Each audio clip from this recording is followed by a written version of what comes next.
Today we are joined by real mechanics to watch even more catastrophic engine fails and break down what exactly went wrong. First clip. Oh, right. Oh, Cotton good old Doge. Still rocky. Put some Lucas in there, thick ass oil, and let's keep going. If you're coming in like that, if you're coming in hot, first I'm gonna give you a mop, but you better clean this shit up.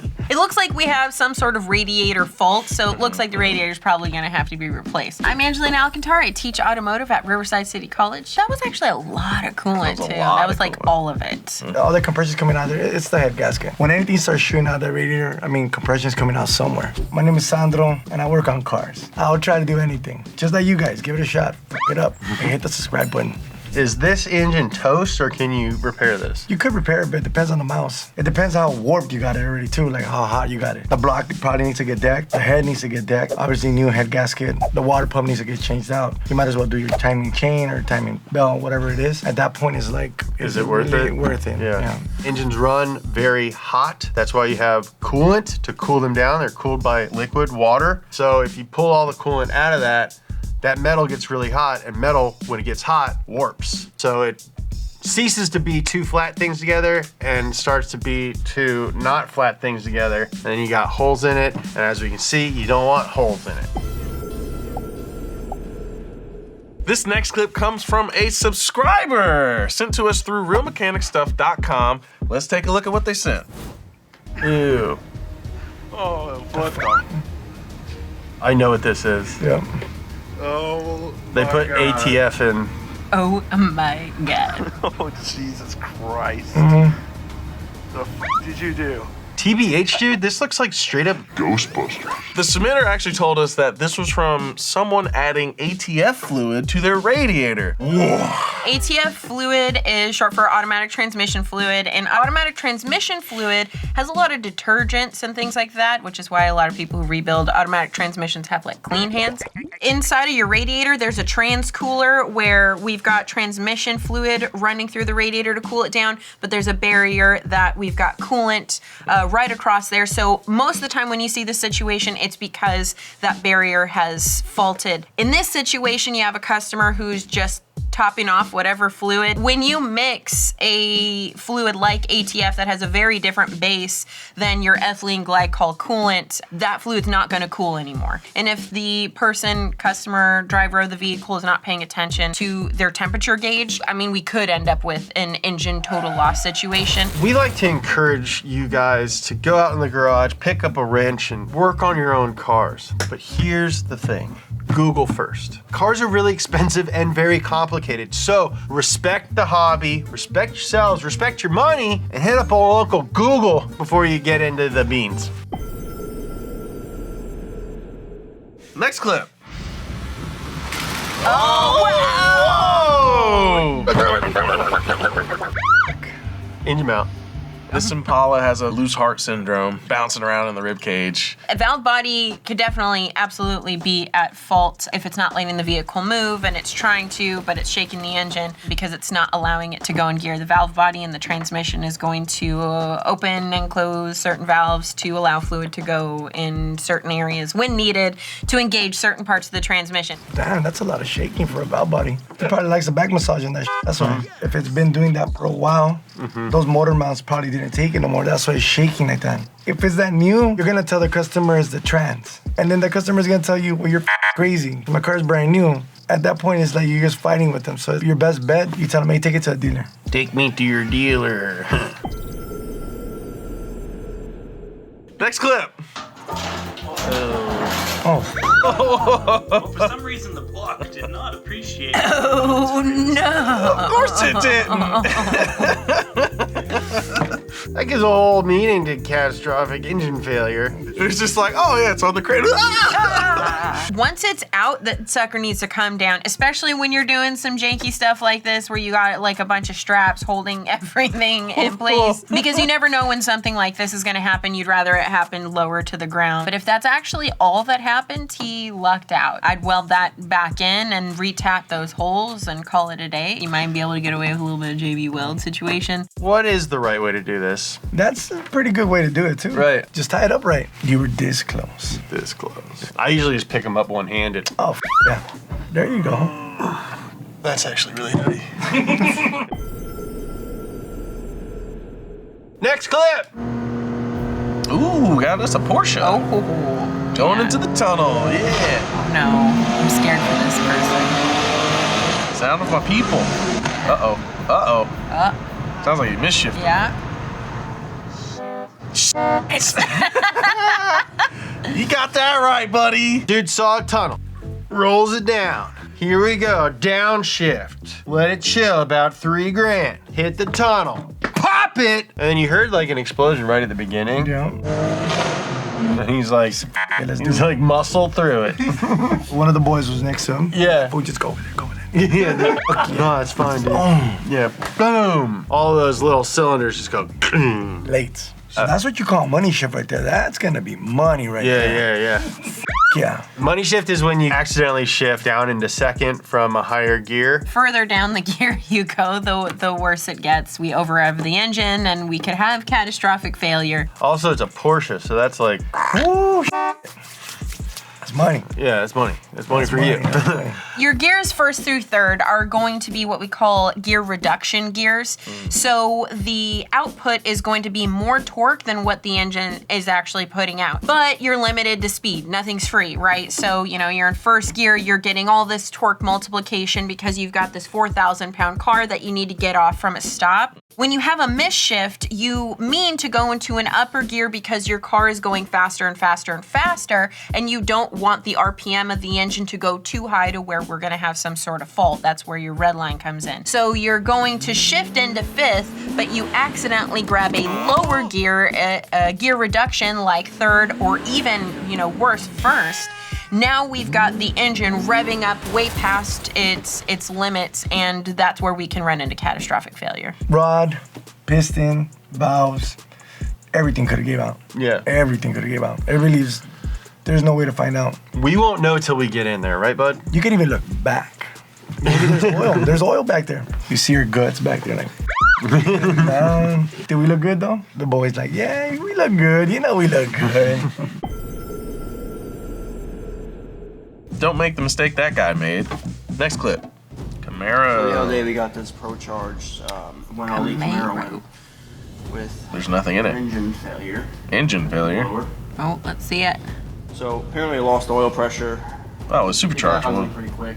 It happens. I thought I could fix the motor, but I can't. Uh-oh, because uh-oh. It actually The cams? welded the cam bearing to the cams. Uh, It got too At hot. this point, the block's junk because there's no way to hold the cam bearing in there. That's what we call friction welding. When two things rub together, like your hands get hot, except at hypersonic speeds, and it sticks together. There's sometimes like you can't even get off because it's all stuck together. You're like, Yeah. like you didn't even stop. You're like, no. I kept driving. I'm like, all right. Okay. I get it. It's a huge pain in the patukas to get a tow on the side of the road. Sometimes you're just like, oh, I can get it there. Yeah. And then some cars do give you oil pressure gauges. Some cars don't. Yeah. So I mean, if you see that oil pressure gauge go all the way down, stop. But Yeah. if you don't have that, And if you're like modifying your car, like one of the first things you want to do is put an oil pressure gauge in there. And if it goes down, then shut it off. Stop it. Shut it off. Think of oil as the car's blood. If you don't have any blood, you're dead. So on Chevy engines, they're one of the last manufacturers that still put their camshaft inside the block. So they run overhead valve engines. So what it looks like is because the relief valve on the oil pump was stuck open, instead of building up enough oil pressure to get the engine lubrication where it's needed, it just kept dumping oil pressure back into the pan. So if you don't have sufficient lubrication inside of the engine, we get excessive heat. And that's exactly what happened here. It looks like we had a camshaft journal that was spinning inside that bearing, got so hot it actually seized or welded itself to that bearing. What I would probably do is cut it off. All right, next clip. Getting ready to film this Honda B18. Got my setup here with a bunch of tools. Got the camera. Here's the engine here. You can see I'm draining the oil, and that oil doesn't look good. It's got Yeah, I was gonna say. it's like all this engine's It's like also mud. got one Coagulated. inspection Oh. port over here. And another inspection port over here. Oh man. Got the timing side off, as well as the valve cover. And you can see that this one does not have VTEC like the other Honda engines. Okay, got the head off here. You see it looks like this valve here is bent. It doesn't sit properly. And there's a lot of junk in the oil pan. Oh, yeah. Part here, and you can see the inspection window. When I took out all the parts, this is what's left of the connecting rod. Rod just worse. came apart straight out of it. I know the more you watch it. Oh my God. Golly. He started off so casual. I know. He's probably been hearing some rod knock, some valve, something. He's been hearing something and he just didn't give a f. The rod bearings probably gave out. It was so hot. Yeah. The rod probably broke in half. And then Shot out right there. straight through. So the piston is the little one, and then the rod shot. Sometimes you see the piston right next to you. Yeah. Come outside, you're like, what the f is it over here? Or indentation on your hood? Yeah. So what really sucks is that engine's just trash. Yeah. You might be able to save the cylinder head, you might not, but the lower end's just done. There's nothing to save. So there is no repairing this at all. No. Cool. Easy answer. Next clip. Next up! Let's find out what made this hole. More holes, huh? Crack the front cover. That's pretty sick. This isn't going to be good. Oh.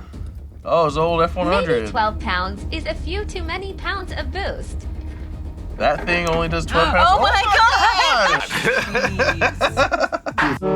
Gnarly. That's nasty. That is insane. If he was boosting that he didn't even do no upgrades. He just boosted it. Boost is excess air or oxygen being forced into the engine by means of turbo or supercharger. We express it in pounds or PSI, so pounds per square inch. So when you hear pounds of boost, they're referring to the PSI of boost in the system. On a naturally aspirated engine, when the piston comes down on the intake stroke, atmospheric pressure will fill the cylinder full of air. When we add a supercharger or a turbo kit, we are now shoving more than atmospheric pressure in there. So lots and lots of oxygen. You're supposed to meet that with more fuel plus more air equals bigger explosion means more power, baby. What happens is when you have more oxygen and more pressure in the cylinder than that engine is mechanically able to handle, we get catastrophic failure like that. Some engines can handle more boost than others. If you have an engine that already has a really high compression ratio and then we're shoving in boost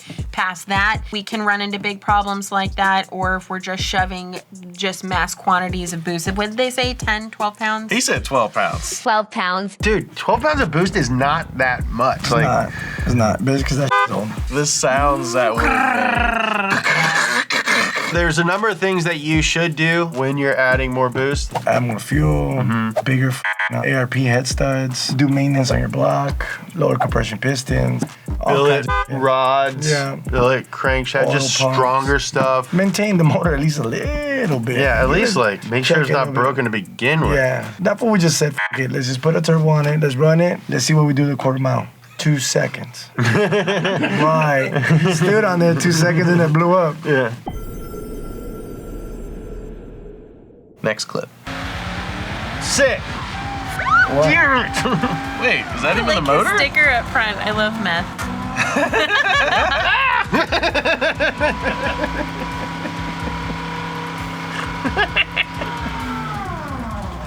Okay, guys, before we talk about what went wrong, Dave, you are off fire extinguisher duty. 2, Dave. Boom. Oh, you don't take off the pin, bro. I just went through this with my students, and it's one of those labs that everybody's just like, fire extinguishers, yeah, everybody knows about them, and blah, blah, blah. The last thing you want is that situation to happen. Shame on you, Dino people. This thing's running on, I'm guessing by the I Love Meth sticker, running on Nitro Methane.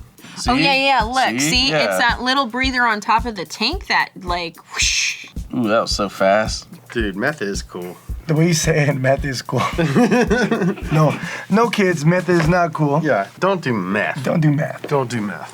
I gotta say, it doesn't make sense to me though, because normally these would run a dry sump system where we don't really have crankcase pressure. So I am a little bit of a loss, but if you know, post in the comments what the hell this is. Next clip. Yo, give it a little rev. Oh no, Tiny G35. Rev it up, rev it up. It already it sounds already like it's sounds ticking. like- It's already ticking. 30-day tags on that bad boy.